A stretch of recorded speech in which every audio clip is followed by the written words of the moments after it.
안녕하세요. 로맨티스트의 신동희 변호사. 김장천 변호사입니다. 자, 오늘은 김 변호사님의 사이다 같은 판결. 시원해. 몇 가지 김 변호사님이 실제로 수행하셨던 판결들을 소개하시면서 쉽지 않은 사건이었는데 이겼다. 아니면 정의 실현을 했다. 라는 것들에 대한 소개를. 물론 뭐 수많은 승소 사례가 있지만 약간의 사이다 느낌을 제가 좀 추려봤습니다.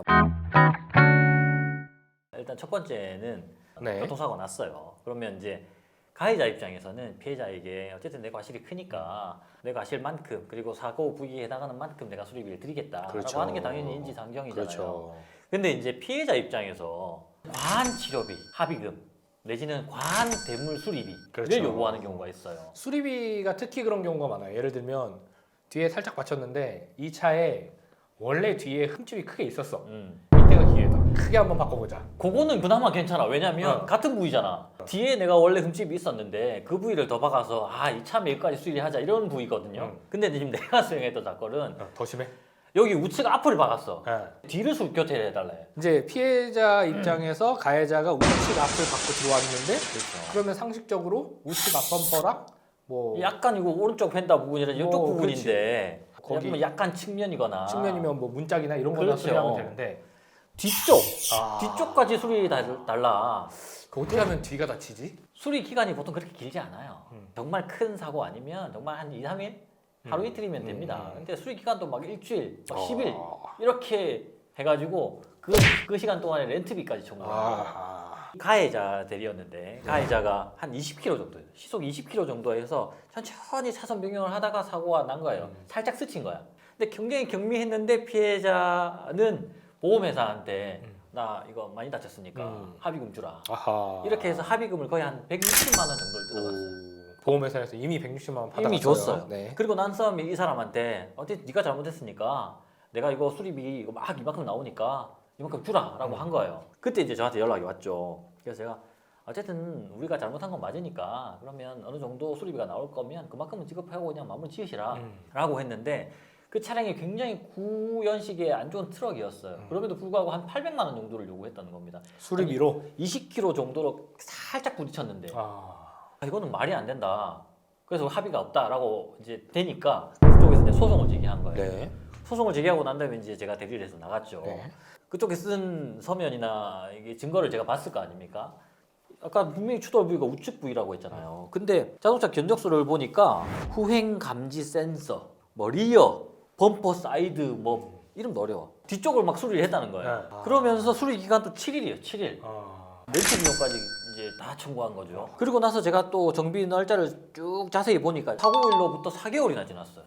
그 견적이 4개월 후에 네. 거예요? 그러면 그 4개월 동안에 뭐가 있었는지 어떻게 알아? 뒤를 다른 데서 부딪혀놓고 그렇지. 이 뒤를 고친 거일 수도 있잖아요. 맞죠. 물론 앞부분도 살짝은 고쳤겠죠. 그리고 또다시 의아한 게 사고 장소는 강북에서 났는데 견적을 내놓은 곳은 용인이었어. 그러니까 자기 아는 곳에 4개월 있다 가가지고 이만큼 다 해달라라고 견적을 낸 거죠. 그리고 나서 그걸 이제 제출한 거지. 그래서 제가 이거는 인과관계도 없고 사고 부위도 아니다. 20km 정도의 굉장히 경미한 사고로 이걸 800만 원까지 청구하는 건 말도 안 된다. 우리는 정당한 금액을 지불할 의사는 있다. 하지만 이렇게 입증이 안 된 금액에 대해서는 지불할 수 없다. 그렇죠. 라고 주장을 했더니만 판사님이 원고 청구를 전부 기각시켜버렸다. 그리고 오히려 변호사 비용까지 청구해서 물리게 했던 그런 사안. 아주 사이다였다는 생각이 듭니다. 그렇죠. 그 욕심을 쓸데없이 부려가지고. 맞아요. 그래서 제가 변호사 비용까지 청구했습니다. 그렇죠. 두 번째로는 보험금과 관련된 소송이에요. 자, 일반적으로 사망사고로 인한 보험금, 사망보험금이죠.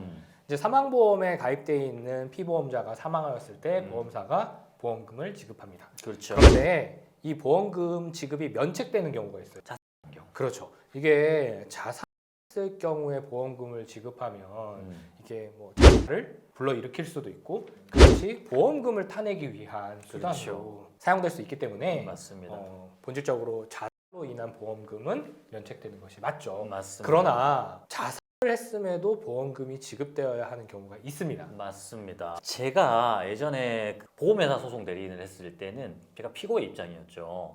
어떤 사례의 경우에 인정되냐면 이 피보험자의 자살이 정신질환 등으로 자유로운 의사결정을 할 수 없는 상태 이 상태에서 자살을 했다는 것이 입증이 되어야만 보험금이 지급되는 거예요. 이 원고가 망인의 유족이겠죠. 유족이 이제 저한테 오셔가지고 이렇게 자살했는데 혹시 이거 보험금을 받을 수 있을까요? 라고 상담을 오셔가지고 제가 원칙적으로는 사실 이건 지급이 안 되는 것이 맞다. 하지만 예외적으로 정신질환 등으로 자유로운 의사결정을 할 수 없는 상태에 있어서의 자살이라면 보험금이 지급될 수도 있다. 따라서 우리는 최선을 다해서 노력을 한번 해보자.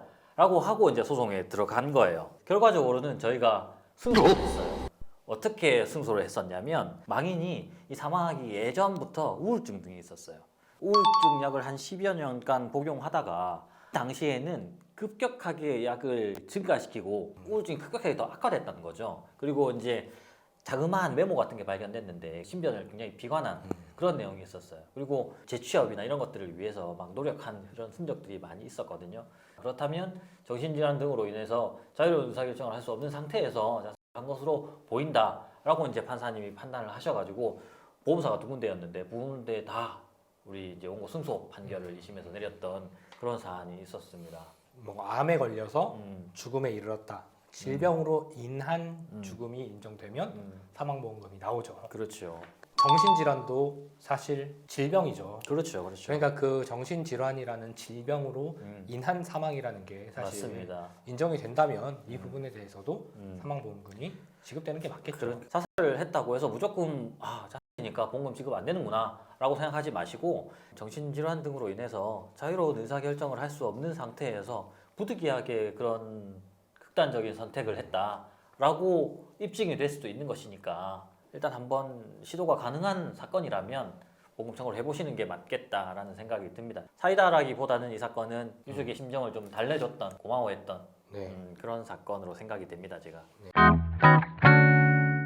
이번에는 김 변호사님이 소위 사회적인 맞습니다. 입장에 있는 분을 법적으로 도와주셔가지고 네네네. 권리를 구제해 주신 맞습니다. 진정한 사이다 사건입니다. 이건 어떤 사건이었냐면 네. 상가 임대차 관계였어요. 저는 이제 임차인을 대리했었고 임대인이 임대차 기간 내에서 임차인한테 내가 그 상가를 좀 써야 되니 네가 좀 나가주라. 기간이 안 됐지만 대신에 내가 뭐 중개 수수료라든지 이사 비용 같은 것들은 내가 줄게 이렇게 한 거예요. 그래서 임차인 입장에서는 알겠습니다 라고 합의를 했어요. 새로운 임차인을 구하거나 어떤 뭘 해야 될 거 아닙니까? 근데 그게 안 된 거예요. 안 되면서 그 기간이 이미 도래를 해버린 거야. 그러니까 임차인의 입장에서는 그게 안 됐으니까 일을 해야 되니까 계약갱신 요구권을 행사한 거예요. 네. 근데 이제 임대인의 입장에서는 아니 그때 돈 받고 나가기로 했잖아. 근데 어차피 기간이 됐기 때문에 돈은 안 줬던 거고 돈을 준다고 한 거는 맞잖아. 그러니까 계약이 해지된 거다. 계약갱신 요구권은 아니다.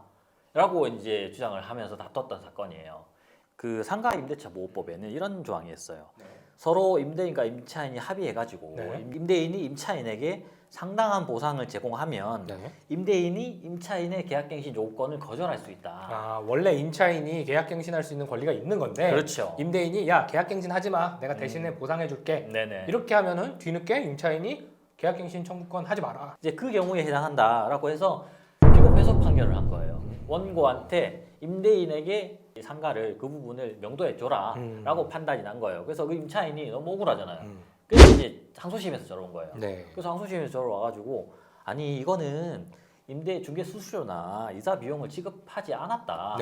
그렇다면 합의가 성립되지 않은 거다. 이 조건을 걸어서 합의가 된 것이니까 이거는 상당한 보상을 제공한 경우가 아니다. 따라서 우리는 계약갱신 요구권을 행사할 수 있다라고 주장을 했는데 2심이 이제 없어지고 저희 판결이 받아들여진 거죠. 그러니까 임차인은 2년 더 거기서 일을 할 수 있었던 겁니다.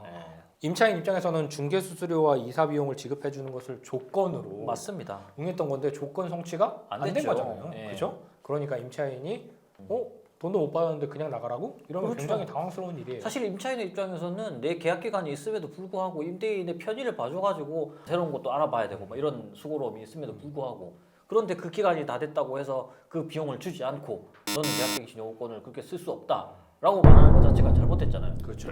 그러니까 2심 판단이 잘못됐다라고 제가 강력하게 얘기했던 거고 항소심에서는 1심 판단을 뒤집은 거예요.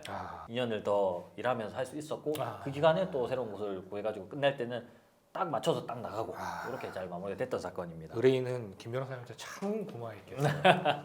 그렇죠. 자 오늘은 네네. 김 변호사님이 수행하셨던 사건 중에 몇몇 네네. 사이다 같은 판결. 그러니까 이게 뭐 표현은 사이다 같다고 했지만 네네. 정말 그 의뢰인이 억울할 수 있었던 맞습니다. 사정임에도 불구하고 그 억울하지 않게 결론을 잘 받아주셨던 사건 몇 가지를 소개해봤습니다. 네네. 모든 사건이 항상 잘 된다고 볼 수는 없어요. 하지만 그럼에도 불구하고 우리가 변호사를 선택할 때 가장 중요한 것 중에 하나가 이 변호사와 어떻게 소통이 잘 되느냐, 이 변호사님이 최선을 다해 주느냐, 결과를 떠나서 그렇게 하다 보면 결과가 좋을 때가 생각보다 많이 있다. 포기하지 말고 김 변호사님을 찾아와라. 포기하지 말고 로맨티스트를 찾아와라. 오늘은 여기까지 말씀 나누겠습니다. 감사합니다. 감사합니다.